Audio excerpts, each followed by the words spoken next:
하나님 말씀 다니엘서 9장 1절부터 6절의 말씀입니다. 다니엘서 9장 1절부터 6절의 말씀.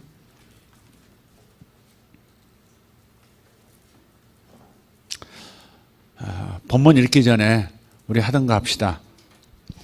인사만 잘해도 먹고 삽니다 했으니까 그냥 잘 먹고 잘 살기 위해서 인사를 멋있게 한번 앞뒤로 좌우로 이렇게 한번 하는 겁니다.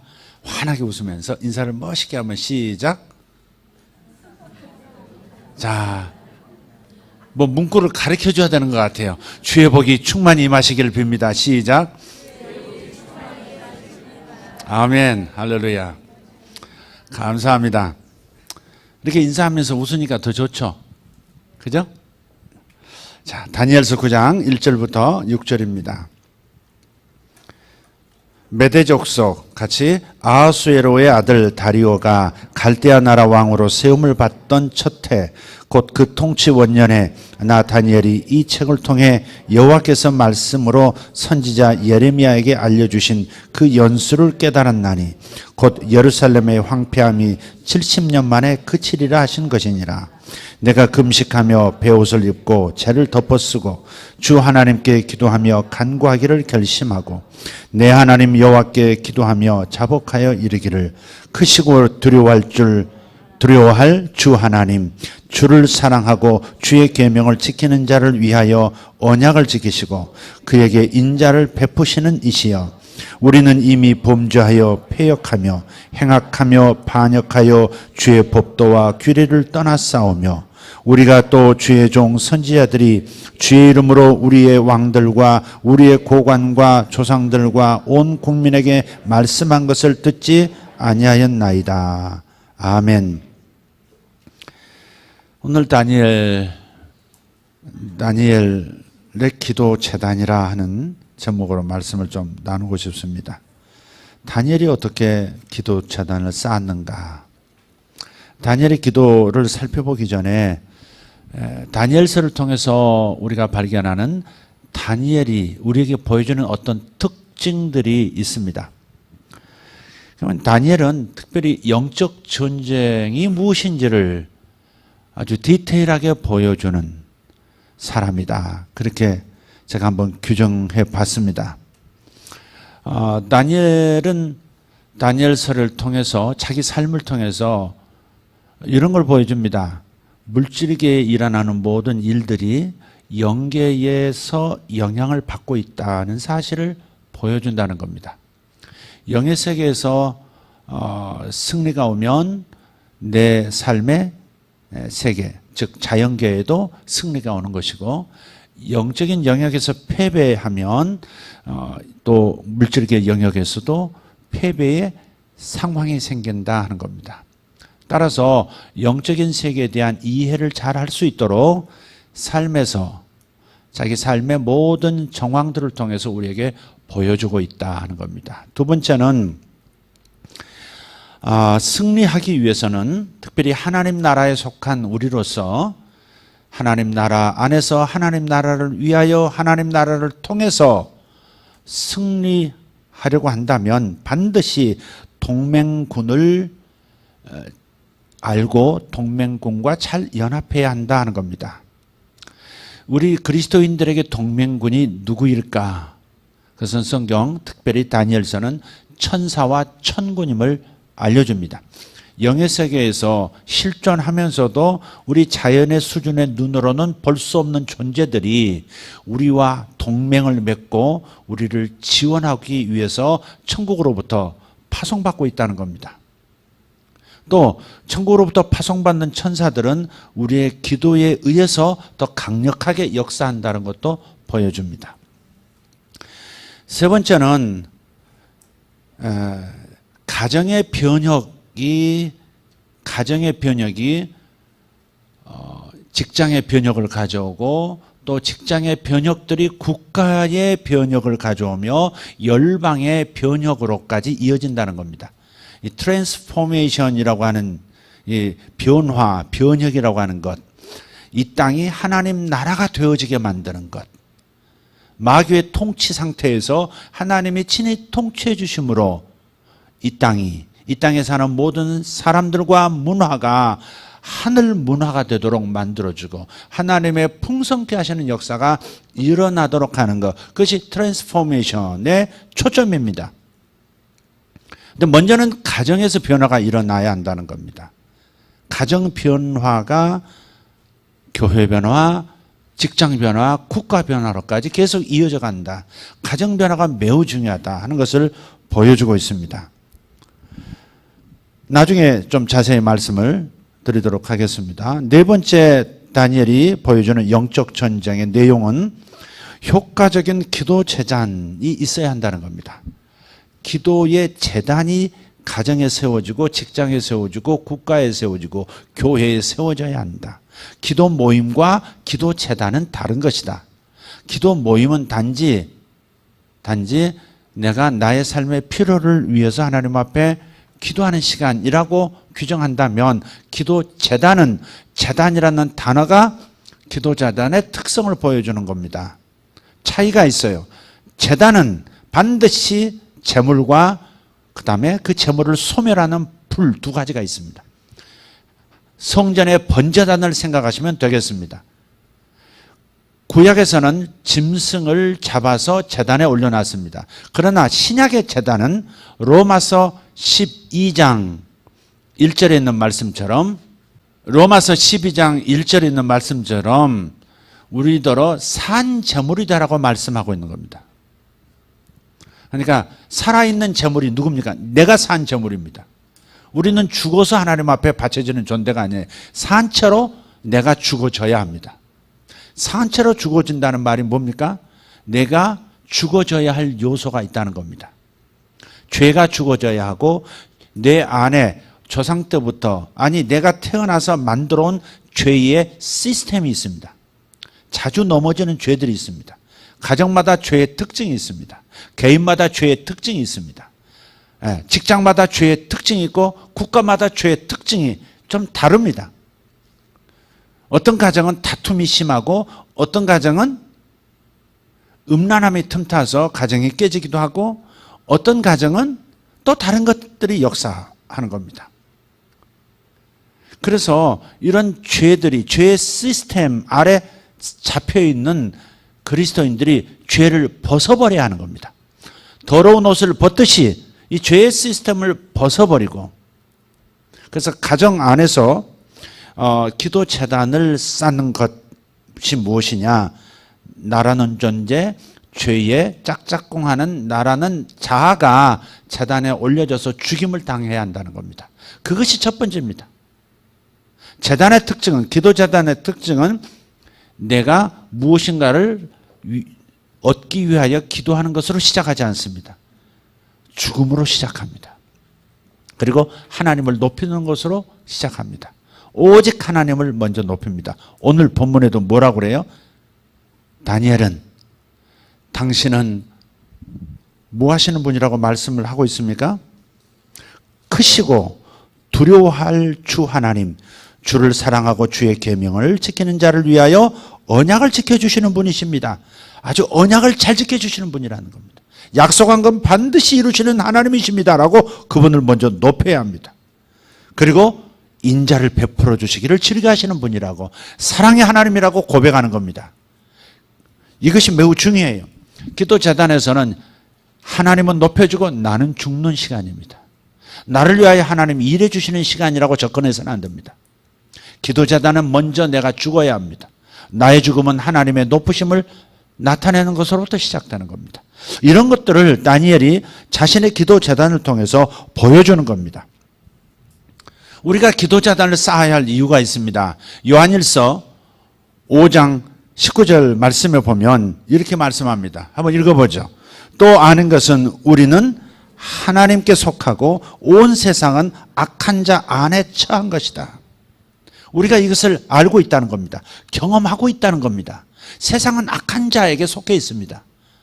죄의 시스템 그리고 흑암의 세력 아래 지금 덮여 있습니다. 그래서 온 세상이라고 말하고 있습니다. 우리는 하나님께 속해 있지만 하나님이 없는 세대와 이 세상은 전부 흑암의 세력 아래에 있는 겁니다. 덮여 있어요. 악한 자의 안에 처한 것이다. 위치한 것이다. 우리의 위치는 하나님 안에 있어요. 그리스도를 통해서 하나님 안에 있습니다. 아멘입니까? 그러나 세상은 악한 자 안에 위치하고 있습니다. 그래서 악한 자의 절대적인 영향 아래서 살아가고 있습니다. 한번 살펴보십시오.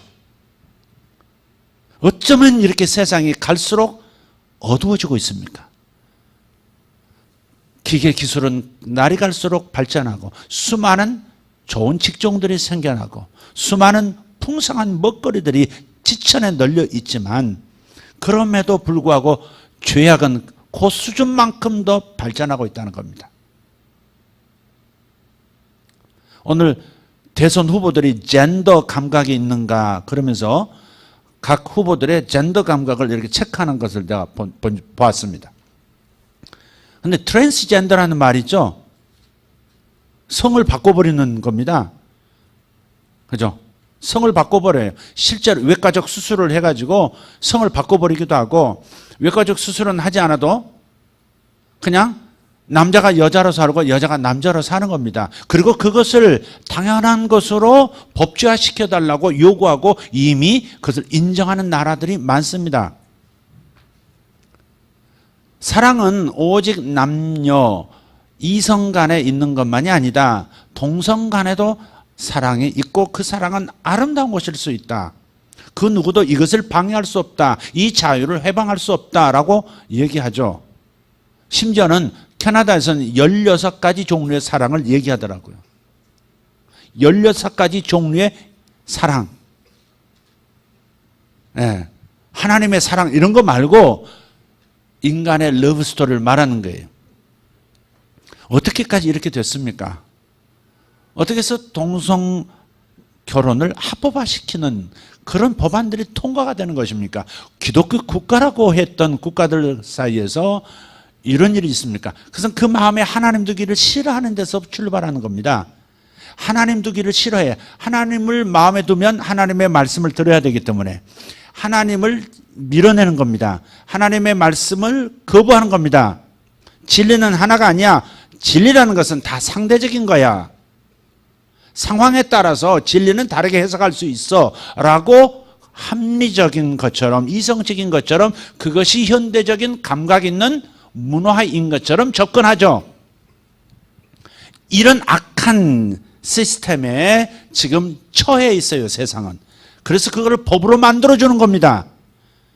그리고 차별금지법이라고 하는 그런 지극히 당연한 거죠. 차별을 금지한다. 그렇지만 차별을 금지한다고 하는 그 아름다운 그 명분 아래에 숨어서 동성결혼도 얼마든지 동성연애자들도 얼마든지 이것은 합법화되고 보호되어야 하고 이건 심지어는 우리의 주장들을 우리의 욕구들을 마음껏 풀 수 있는 그런 세상으로 만들어달라고 주장하는 겁니다. 이게 악한 자 안에 처한 세상입니다.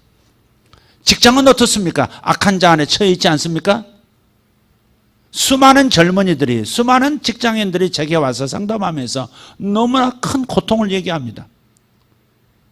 단지 인간관계만이 아닙니다. 그 안에서 벌어지는 돈을 버는 방식에 있어서 너무나 불합리하고 너무나 악한 방식들이 있는 겁니다. 돈을 벌어야 한다는 사업이 성공해야 한다고 하는 명분 아래서 모든 사악한 방법들이 다 용인되어야 하는 문화, 그 당연한 것처럼 반드시 술을 마셔야 하고 반드시 노래 불러야 하고 반드시 가서 여성들과 잠자리 할 수 있도록 제공되어져야 하고 뇌물이 오고 가야 하고 그래야만 사업이 성공하는 이런 구조, 이것을 또 당연하게 은밀하게 진행되고 있는 이 사회 구조가 악한 자 안에 처한 상황이 아니냐 이 말이죠. 우리가 그런 것에서는 감각이 없이 아픔이 안 느껴진다면 나도 먹고 살기 위해서 타협하고 있는 중입니다. 나도 모르게 내 예민한 감각을 다 문둥병자처럼 무디게 만들어버려서 이제는 아프지도 않습니다. 그리고 이중의 마음을 가지고 이중구조를 가지고 살아가는 겁니다. 교회 와서는 직장을 나와서는 그래도 주님을 찾으면서 선한 삶을 살려고 바른 삶을 살려고 하면서 자식에게 그렇게 가르치면서 직장에 가서는 또 그 시스템에서 어쩔 수 없이 같이 따라가야 하는, 그래서 생각의 끈을, 그리스도인으로서의 정체성을 내려놓고 세상의 정체성을 가지고 거기서 어울려 살아갈 수밖에 없는 겁니다. 이거에 대해서 가슴이 아파야 되고 이거에 대해서 의로운 분이 일어나야 되는 거죠. 바로 그 의로운 하나님의 마음의 분노가 일어날 때 우리는 기도 재단이 시작되는 겁니다. 가정 안에서도 이게 아니라고 하는 것이 있어야 합니다. 하나님이 임하시면, 하나님의 임재가 있으면 모든 것이 달라지기 시작합니다. 봄이 오면 갑자기 만물이 달라지기 시작합니다. 새로운 옷을 입기 시작하고 새로운 향기가 토해지기 시작합니다. 물이 흐르는 소리가 명랑하게 온 땅을 흔드는 겁니다. 그리고 모든 생명들이 다 살아나서 하늘에는 벌나비들이 꿀을 찾기 위해서 산과 들을 날아다니는 모습을 봅니다. 새들은 또 번성하고 번성하고 번성합니다. 그게 봄의 특징입니다. 여름이 되면 점점 더 짙어지는 그 열기로 인해서 봄에는 보지 못했던 꽃들이 피어나기 시작하고 또 열매들이 막 생산되기 시작하죠. 여러분, 하나님의 임재가 있으면 기쁨이 나타나기 시작하고 좋은 일이 생겨나기 시작하고, 할렐루야. 하나님의 임재가 있으면 내 마음에 기쁨이 있고 소망이 생기고 사람을 봐도 아름답게 보여주고 나도 부드러운 말이 나오고 온유함이 나타나고 다른 사람을 격려하고 세워주는 역사가 일어나는 겁니다. 예배가 뜨거워지고 기도하고 싶어지고 하나님을 예배하고 싶어지는 마음이 일어나는 겁니다. 아, 내가 지금 기도해야 할 때가 아닌가, 내가 지금 예배해야 할 때가 아닌가, 이런 생각들이 갑자기 느닷없이 내 마음을, 내 뇌를 때리기 시작합니다. 생전 그런 마음 들지 않던 내가 갑자기 수요 예배를 참석하게 되는 것입니다. 그런 분이 여기 계십니까? 그런데 겨울이 오면 또 달라지죠. 모든 것이 사라지기 시작합니다. 얼어붙기 시작합니다. 위축되기 시작하고 갑자기 어둠이 덮어버리는 것 같습니다. 마찬가지로 하나님의 임재가 있는 곳에는 생명의 약동이 있지만 흑암이 임재하면 사탄의 덮개가 임하고 얼굴을 가리우는 악한 마귀의 역사가, 임재가 나타나기 시작하면 우리의 약점들이 막 드러나기 시작합니다. 하나님의 임재가 있으면 우리 안에 있는 모든 좋은 것들이 막 살아나기 시작하지만 사탄이 임재하고 사탄의 세력들이 덮기 시작하면 이상하게 우리 안에 있는 불쾌한 것들이 스물스물 피어오릅니다. 갑자기 내 시야도 어두워집니다. 그리고 다른 사람을 보는 눈도 갑자기 달라지기 시작합니다. 직장에서 불만이 막 생기기 시작하고 불평이 나오기 시작합니다. 가정 안에서도 그렇습니다. 교회 안에서도 그런 역사가 있을 수 있습니다. 다툼이 일어나고 쟁투가 일어나는 것은, 그것은 흑암이 역사하기 시작한다고 보셔야 합니다. 모든 숨어있던 잠재던 약점들이 드러나는 겁니다. 가정 안에 약점이 드러나고 교회 안에 약점이 드러나고 직장 안에 약점이 드러나고 국가 안에 약점이 드러나는 겁니다. 사탄이 덮으면 불안과 불평과 갈등과 자꾸 전투가 일어나는 겁니다. 지금 우리나라도 그렇지 않습니까? 이상한 일이 일어나는 겁니다. 여러분, 가정 안에서도 한번 보세요. 우리 장로님들 어떠세요? 연세 드시면서 우리 가정 안에서 그런 현상 보지 않습니까? 여성들은 이제 50이 넘어가시면서 물이 오르기 시작하고 이제 이 남성 호르몬이 이제 강력하게 근육과 세포를 관통하면서 갑자기 심장이 막 더 심하게 요동을 치고 말이 굵어지고 거세어지기 시작하고, 남자들은 여성 호르몬이 갑자기 남성 호르몬은 줄어들면서 그런 계절이 임하는 것입니다. 아주 그냥 여성은 강해지고, 아니야, 여성 그러면 안 되겠어. 아내는 강해지고 남편은 이렇게 위축되는 그런 구조가 돼요. 하나님의 질서하고는 다른 이상한 상황이 생깁니다. 남성이 리더가 되는 것이 아니라 여성이 리더가 되는 거죠. 여러분, 무질서가 생기기 시작하죠. 그것은 하나님의 임재 현상이 아닙니다. 그래서 흑암의 역사가 일어나면 여러분 잘 보셔야 합니다.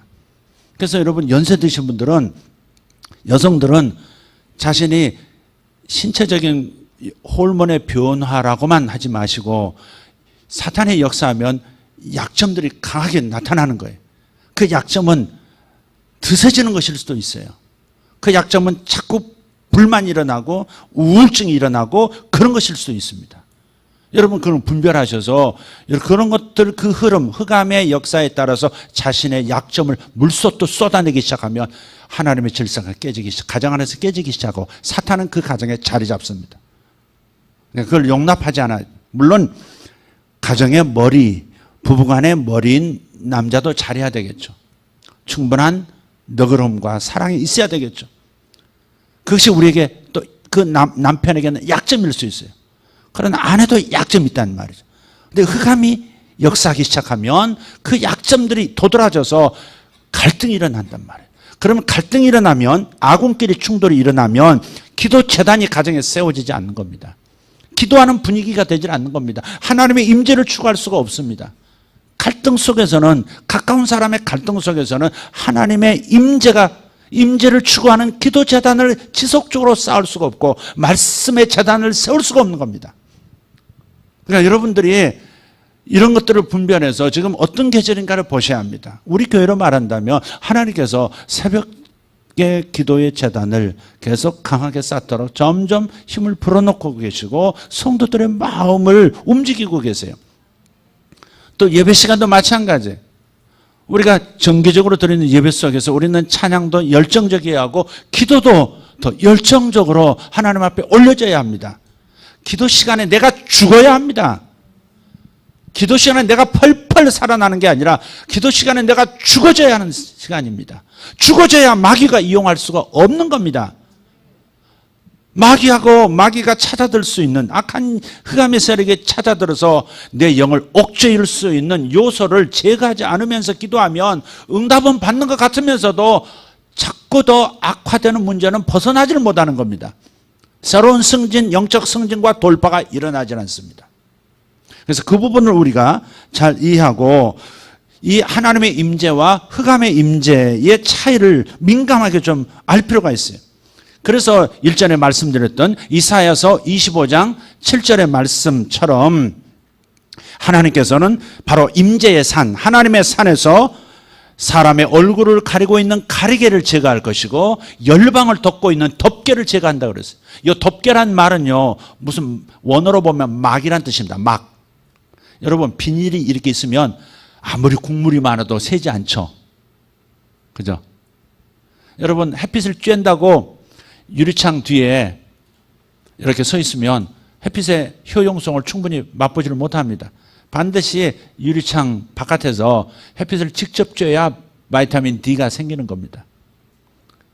유리창을 통과하면서 정말 중요한 어떤 성분이 내 안에서 생성되지 않도록 하는 작용이 일어나 버리는 거예요.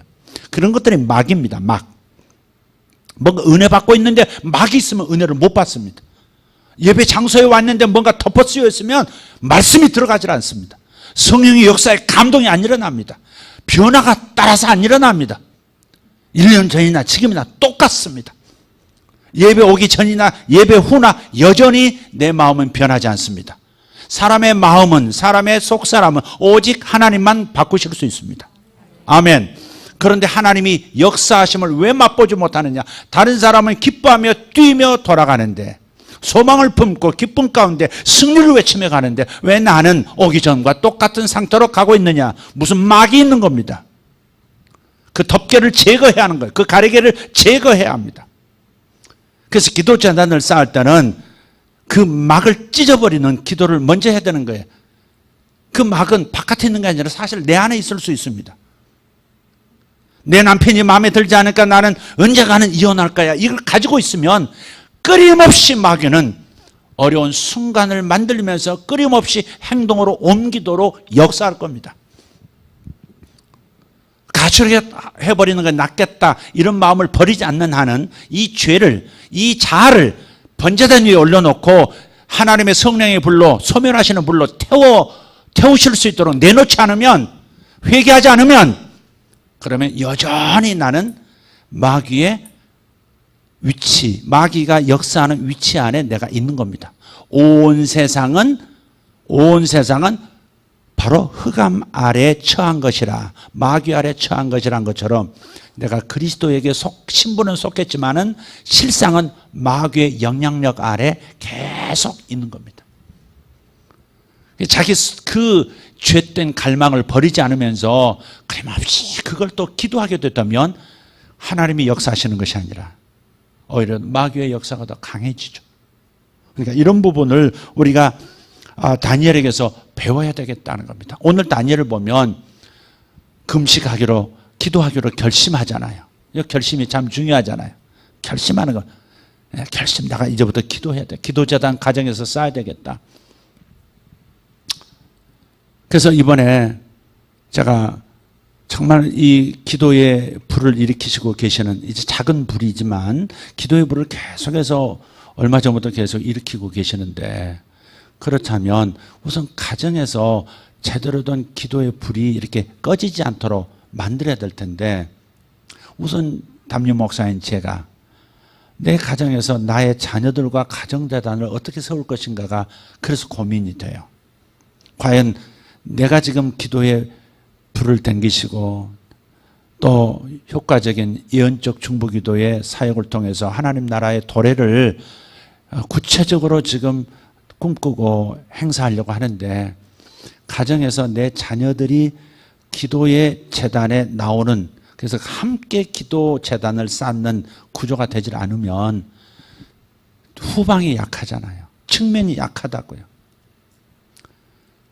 우리가 기도하기 시작하면 사탄은 우리 자녀들을 노릴 거예요. 약한 공동체 안에서 가장 약한 사람들을 노립니다. 왜냐하면 짐을 만들어 버리거든요. 전투하다가 한 사람이 부상을 당하잖아요. 그러면 그 한 사람 부상 당한 것 때문에 부대원 전체가 발이 묶여요. 그죠? 한 사람 부상 당하면 그 사람을 끌고 안전지대로 가고 작전을 수행하려고 하지만은 제한을 받는다 이 말이죠. 그래서 사단은 가장 약한 사람들, 약점 있는 사람들을 노렸다가 공격한다면, 왜? 자기 나라가 지금 공격당하니까. 우리가 기도하기 시작하면 천군들이 동원되기 시작하고 천군 천사들이 활발하게 역사하기 시작합니다. 아멘입니까?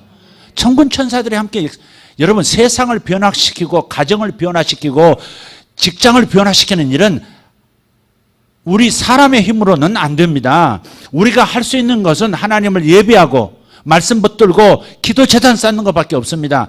그러면 하나님의 성령이 역사하시고 천군 천사들이 역사하기 시작해서 흑암의 세력을 그 직장에서 몰아내고 가정에서 몰아내고 내 자녀에게서 몰아내고 자유롭게 만드는 거거든요. 거기에 부흥이 오고 거기에 변혁이 오는 거거든요.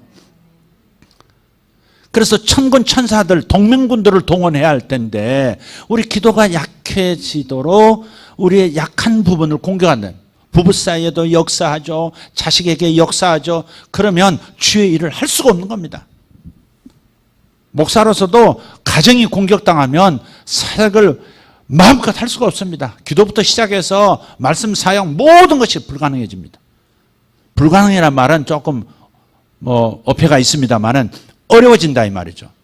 그래서 우리 자녀들이 준비돼야 돼요. 지금 우리 자녀들이 과연 지금 아빠와 엄마가 교회와 함께 이 하나님께서 다시 새롭게 명령하실 그 예언적 중보기도를 비롯해서 하나님께서 하시고자 하는 일을 받아서 다니엘처럼 기도하고 뭔가 국가적인 변혁까지, 열방의 변혁까지 이끌어내는 일에 하나님이 쓰시고자 하는데 너희들이 동참 안 하면 너희들이 약점이 된다. 이걸 어떻게 설득할 거냐. 이 고민이 지금 있어요. 5월이 되면 우리 큰아이 오고 둘째 아이 와요. 잘하고 있어요. 문제없이 잘하고 있어요. 적어도 평균 이상으로 하고는 있어요. 모든 면에서. 그러나 기도도 하고 있고 모두 하고 있다고 하지만은, 그러나 지금 하나님께서 우리를 쓰시고자 하는, 우리 가정과 교회를 쓰시고자 하는 그런 하나님의 부르심 앞에서는 얘들이 준비가 충분히 되어 있지 않다. 기도재단의 습관이 없다는 거죠. 충분히 우리와 함께 기도할 수 있는 기도의 동지가 되어 있지 않다 하는 면에서는 이걸 어떻게 아이들에게, 다 큰 아이들인데, 그래서 하나님을 저들이 경험하고 하나님을 더 알게 되고 더 친밀해져서 하나님의 전사가 되도록 만들어야 할 텐데, 무슨 직장을 가지고 무슨 일을 할지는 모르지만 그러나 어떤 영역에 있든 간에 그 직장을 변화시키고 그 사회를 변화시키는 하나님의 전사가 되도록 해야 할 텐데 이 애들을 어떻게 할 거냐. 목사의 가족에 이런 변혁이 일어나지 않는다면 성도들의 가정에는 변화가 따라서 어려울 거고, 그러면 우리 교회 단위로 어떻게 이 나라와 열방을 위해서 크게 쓰임받는 교회가 될 수 있을 건가? 그 고민이 바로 여기 있는 겁니다. 여러분 저희 가정을 위해서 기도해 주시길 바라요. 기도하고 계시겠지만 정말 보호막을 씌워주시고 계속 기도 지원을 해 주셔야 합니다. 사령관이 타격을 입는 것은 어찌하든지 막아야 되는 겁니다. 사령관이 어려움을 겪지 않도록 여러분 꼭 기도해 주셔야 돼요. 아멘입니까? 교회와 하나님 나라를 위해서, 여러분 자신을 위해서, 저를 위해서는 꼭 기도를 해 주셔야 합니다. 왜? 지금 전쟁을 선포했거든요.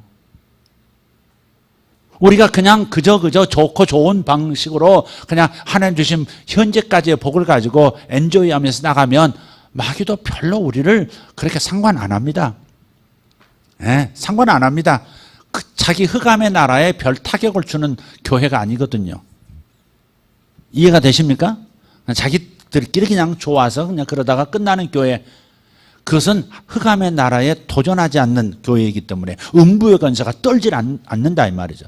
그런데 문을 열려고 하면, 하늘의 문을 열고 사탄의 문을 닫아버리려고 기도하기 시작하면 저들은 긴장하는 것이고 우리의 약점을 찾아 나서기 시작할 것이고 우는 사자처럼 찾을 겁니다. 그래서 여러분 이 상황을 간단히 보시면 안 된다. 그저 기도 많이 하게 됐다, 새벽에 많이 나온다, 이런 자기 만족으로 끝날 일이 아니다 이 말이죠. 하나님께서는 다른 계획이 있으신 것 같아요. 우리를 또 다른 차원에서 쓰시고자 하는 계획이 있어서 새로운 차원으로 지금 이끌어가고, 지금 메시지도 계속 그런 방향으로 저를 이끌어가고 계세요. 여러분 그 변화를 지금 미묘하게 느끼시는 분은 느끼실 겁니다. 그렇다면 우리가 진짜 전쟁하고 있다 이 말이죠. 사드 들어오는 것 때문에 사람이 막 뒤집어지고 엎어지고 그럴 일입니까 지금? 대성적으로 생각해서 참 우리는 저기 있는 정말로 지구 안에서 가장 위험스러운 상황에 있는 동북아시아에 가장 이 화약 한복판에 있는 것 같은 나라 아닙니까? 세상에 한 나라를 전복시킬 수 있는 그 미국 항공모함 전단이 한 개 전단만 해도 나라를 뒤엎을 수 있는 그러한 힘인데, 그 두 개의 항공모함이 자기 전단들을 항공 잠수함까지 다 이끌고 와서 지금 한반도에서 일본과 함께 움직이고 있고 긴밀하게 중국까지도 압력을 넣어가지고 중국도 돕지 않을 수밖에 없는 그런 상황으로 만들어가고 있는데, 우리나라에서는 우리 동맹군이 자기를 보호하고 우리 자국민도 함께 보호해 주겠다고 하는 그런 무기 들어오는 것에 대해서 뒤집어지고 대선 후보라는 사람들이 그런 거에 갈등을 유포하는 그런 말을 했어야 되겠느냐. 보수와 좌 이걸 떠나서 지금 미국 같은 그 부분은 우리가 배워야 될 것 같아요. 국방과 국가의 안위 문제에 있어서는 여나 야나 상관없이 계승한다, 이걸 가지고 있어야 된다 이 말이에요. 우리나라 건드리는 문제는 우리가 함께 양보할 수 없다. 그런 방식으로 항상 전 정권도 계승하고 다음 정권도 그런 좋은 그런 국방과 국가의 안위에 관한 문제는 항상 우리가 우리 생존을 위해서 계속 이어가도록 하는 이런 스피릿이 우리나라에 있어야 한다 이 말이죠. 북한이 저기 있는 한은, 북한 정권이 저렇게 있는 한은 좌우의 충돌은 어쩔 수 없는 문제이기도 합니다. 그래서 빨리 하나님께서 빨리 하나님 마련하신 그 스케줄대로 해 주시기를 간절히 바라는 마음이 저에게 있습니다. 할렐루야. 주님께서는 이 산에서 가리개와 덮개를 제거하리라 말씀하셨어요. 우리 개인의 가리개 덮개부터 제거하시고 가정의 가리개 덮개 분별해서 빨리 제거하시고 그 안에 자아가 펄펄 살아있으면 빨리 제단에 올려놓으셔야 합니다. 네. 자아가 살아있으면 빨리 제단에, 아내는 아내대로 제단에 올려놓으시고 남편은 남편대로 제단에 올려서 자기 죽음을 경험하셔야 합니다. 내가 잘못해서 내 남편이 저렇다, 내가 잘못해서 내 아내가 저렇게 힘들어한다. 우리가 서로 그렇게 자기 죽음을 계속해서 해야 합니다. 말로 해서는 안 될 겁니다. 말로 해서 쉽지 않습니다. 여러분 가리개가 씌워지면 그냥 사람만 보이기 때문에 말로 해서는 안 됩니다. 기도 들어가야 합니다. 깨어있는 쪽에서 먼저 그냥 내가 기도하리라, 안 되면 금식하리라 하면서 가정에서 가리개와 덮개불 제거해야 환히 하나님의 목적이 보이고 사탄이 활동하는 게 보이고, 그래서 어떻게 전략적으로 함께 연합해서 기도할 것인가, 교회가 어떻게 기도할 것인가. 저마다 자기 사업 잘 되겠다고, 자기 직장 잘 되겠다고만 펄펄 뛰고 있으면 하나님의 나라 일은 어떻게 할 겁니까? 하나님께서 당신 사업을 성공시키는 것은 하나님 나라의 병참, 실탄이 많아지도록 하기 위해서 여러분을 성공시키는 것이에요. 하나님 나라를 위해서 여러분이 헌신하도록 하나님이 복을 주시는 겁니다. 그냥 내 개인이 복받았다, 간증한다, 할렐루야, 이거 아닙니다. 하나님의 복 주시면 목적이 있습니다. 하나님 나라를 위한 목적이 있다고요. 그래서 이 부분에서 다니엘이 보여주는 모델을 꼭 잘 붙잡아야 되겠다. 가정과 직장에서 기도의 재단을 효과적으로 적용하면요, 가정에서나 직장에서나 교회 다 마찬가지입니다. 일단은 죄의 시스템, 죄의 구조를 깨뜨릴 수 있습니다.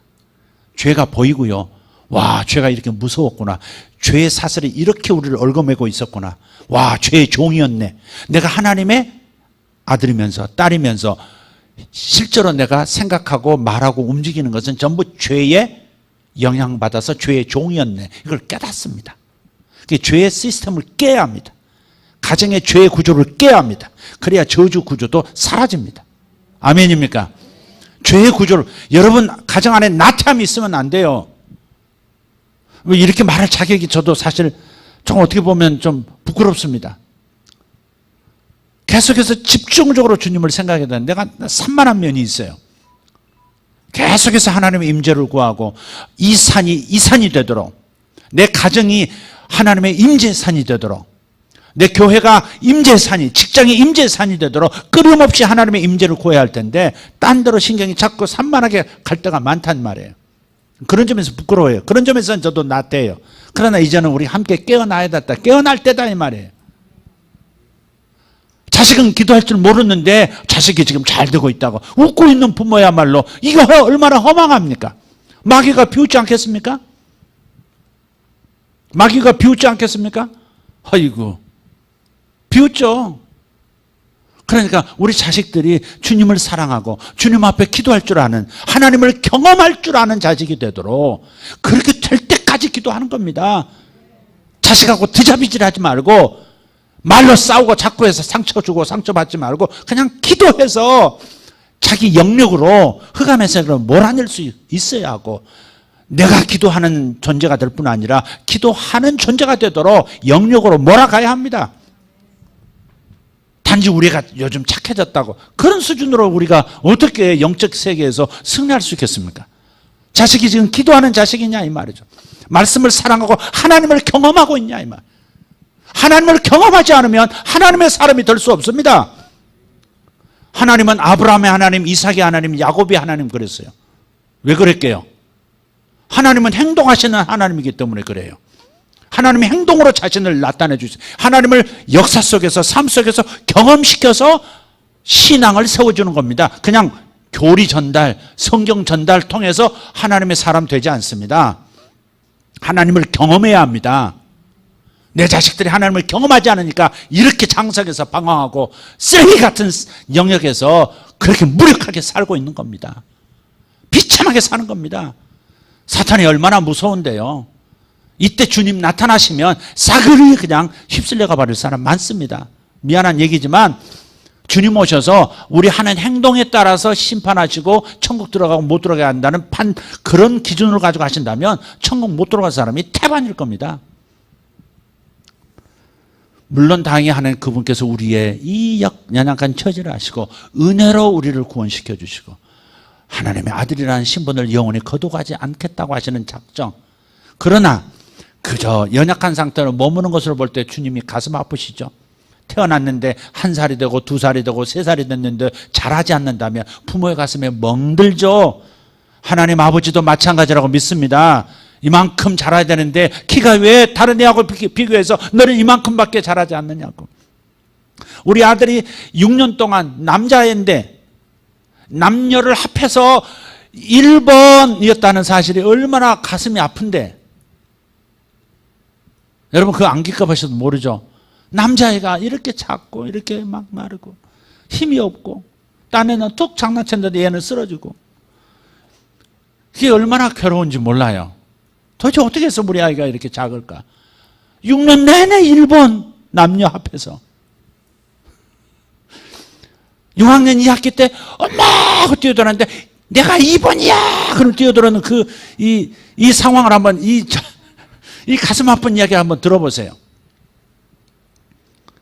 지금은 참 건강하게 장성하게 키도 크고 막 근육남으로서 웬만한 남자 두셋은 던져버릴 수 있는 그런 남자가 돼서 감사한데, 정말 영적으로 우리가 주님께서 이렇게 성장해야 되는데 성장하지 못한 채. 왜 성장 안 한 줄 아십니까? 성장점이 파괴돼서 그런 거예요. 성장점이 거기에 죄가 있는 겁니다. 그 죄의 스감의 그 세력이 거기 깃들어 있는 거고요. 성장점에 있는 겁니다. 성장점을 다쳐버리면 안 돼요. 그 성장점이 그 중요한 자라나는 그 세포들이 계속 생겨나 자라나는 그 부분에 죄가 있단 말이에요. 여러분 죄를 각각 알 거예요. 여기 내 고집이라는 것도 알 거예요. 내 존심이 나를 이렇게 자꾸 망가뜨리고 내가 이렇게 못된 삶을 살고 있고 하나님 기뻐하시지 않는 삶을 살고 있다는 걸 알 거예요. 그걸 내려놓기 싫은 거예요. 내려놔야 돼요. 죽여주세요. 죽여주세요. 재단에 태워 올려놓사오니 태워 소멸시켜 주시고 다시 이 죄가 일어나지 않게 도와주세요. 이 부분을 꺾질 않으면, 이 멍에를 꺾어버리지 않으면 성장하지 않습니다. 어떤 사람 뭘 끊어야 될 게 있어요. 끊어야 될 거다. 남 험담하는 것도 끊어야 되고, 공격적인 태도도 끊어야 되고, 어떤 분은 술, 담배도 끊어야 되고, 마약도 끊어야 되고. 마약하는 분 손 들어봐요. 끊어야 되는 거예요. 끊어야 됩니다. 자, 그래서 마지막 한 구절만 읽고 마치도록 해야겠습니다. 시간이 많이 갔습니다. 자, 에베소서 6장 11절 12절 보면요, 기도의 재단을 효과적으로 적용하면 두 가지 일이 일어나는데, 하나는 아까 말씀드렸던 죄의 시스템, 죄의 구조가 가정에서 깨뜨려져 나가고 직장에서 깨뜨려져 나가고 나라에서 깨뜨려져 나갑니다. 두 번째는 그 죄와 함께 움직였던 흑암의 세력이 몰려 나가게 됩니다. 쫓겨나가게 됩니다. 자, 에베소서 6장 11절 12절 같이 시작. 마귀의 간계를 능히 대적하기 위하여 하나님의 전신갑주를 입으라. 우리의 씨름은 혈과 육을 상대하는 것이 아니요 통치자들과 권세들과 이 어둠의 세상 주관자들과 하늘에 있는 악의 영들을 상대합니다. 아멘. 이게요, 군사용어입니다. 이게 다 그때 당시에 군사용어라고. 이게 하늘에 있는 악의 영이, 지금 사탄 밑에 하늘에 있는 악의 영들이 있습니다. 그러니까 반지의 제왕에서 9명의 뭐라 그러나요? 이상한 괴물새를 타고 날아다니는 존재처럼 하늘에 있는 악의 영입니다. 이게 사탄과 함께 움직이는 수뇌부입니다. 수뇌부. 자, 그 다음에 그 아래가 뭐냐면, 거꾸로 지금 얘기했는데요, 그 다음에 있는 게 어둠의 세상 주관자들입니다. 종교의 영역, 철학의 영역, 연예계의 영역, 그 영역을 다스리고 있는 그러한 어둠의 세상 주관자들입니다. 뭔가를 주관해서 자기 죄의 시스템 아래서 움직이도록 계속 영향을 끼치고 있는 겁니다. 여러분, 우리 자녀들 가운데서도 이런 걸 봐야 됩니다. 어떤 영들이 하늘에 있는 영과 연결해서 악한 귀신이 역사하는지를 봐야 돼요. 그 밑에 있는 단계들이 통치자들과 권세들이에요. 통치자들과 권세하니까 제일 센 것 같은데 아니에요. 그게 직접적으로 물질기 안에서 역사하는 악한 영들, 귀신들과 함께 움직이는 세력들입니다. 하급 장교들이라고 생각을 하면 되겠어요. 이게 이런 조직적으로 사탄의 세력이 덮개가 되어서 역사하고 있기 때문에 이것을 깨뜨리는 것이 쉽지가 않단 말이에요. 여러분, 이제 사고방식 바꾸셔야 합니다. 단지 내 사업 잘 되는 것이 초점이 되셔서는 안 됩니다. 하나님께서 왜 내 사업을 축복하셔야 되는가 명분이 분명하셔야 합니다.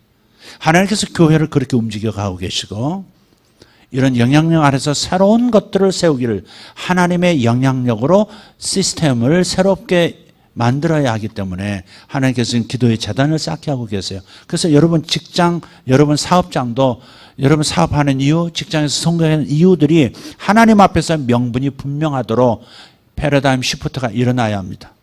재조정해야 합니다. 아멘입니까?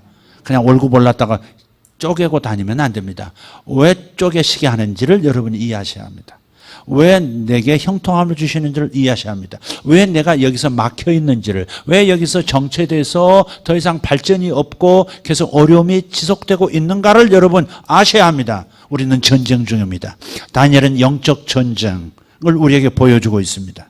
다니엘서를 통해서 더 많은 깊이 있는 것들을 주님께서 우리에게 주시기를 원하고, 이 다니엘의 영적 전쟁 모델을 통해서 우리가 깨어나서 다니엘처럼 자기 자신이 변화될 뿐 아니라 국가까지도 변화시키는 역사를 일으켰던 이 1인 승리자, 동맹군과 함께 일했던 이 멋진 영적 리더를 우리가 모델로 삼고 그런 변화를 경험할 수 있기를 간절히 기도합니다. 기도하십시다. 오늘 말씀 통해서 여러분에게 부딪힌 부분이 있을 겁니다. 근데 그걸 내려놓기 싫으면 불순종하는 겁니다. 순종하기 싫은 거죠. 이유는 있습니다. 불순종하고 싶은 이유는 분명해요. 이런 것도 있을 거예요. 왜 나만 손해봐야 돼? 이런 것도 있을 거예요. 그러나 주님 말씀하세요. 내려놓으라고. 죽으라고. 네가 죽어야 내 나라가 산다. 네가 죽어야 네 가정이 산다. 네가 죽어야 네 직장이 살고 네 사업이 산다. 네가 죽어야 교회가 산다.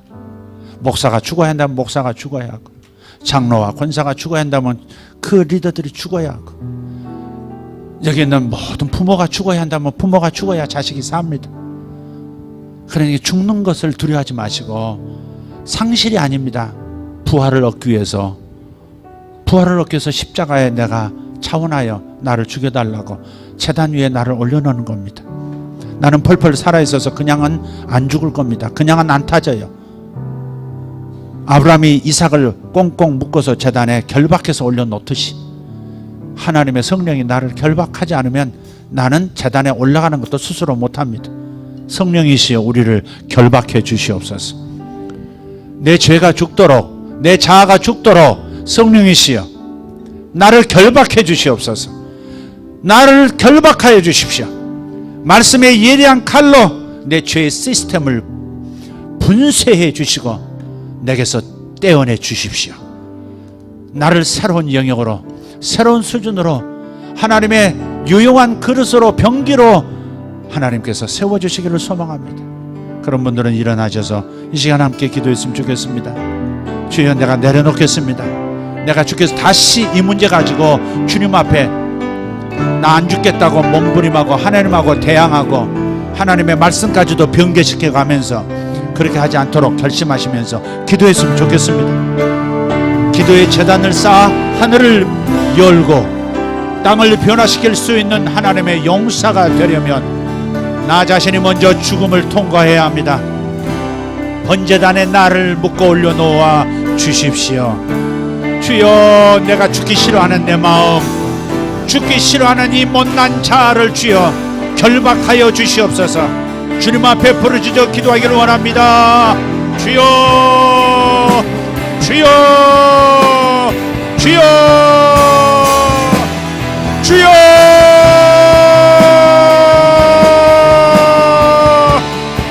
주여.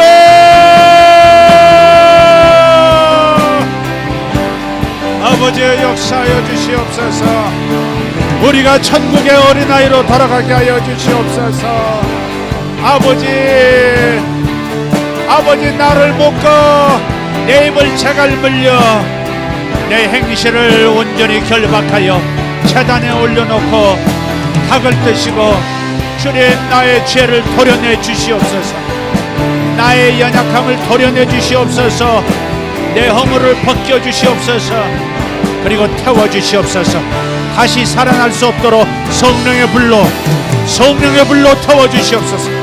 제단에 올려놓으면 내가 태우리라. 제단에 너를 올려놓으면 내가 태우리라. 주여 감사합니다. 주여,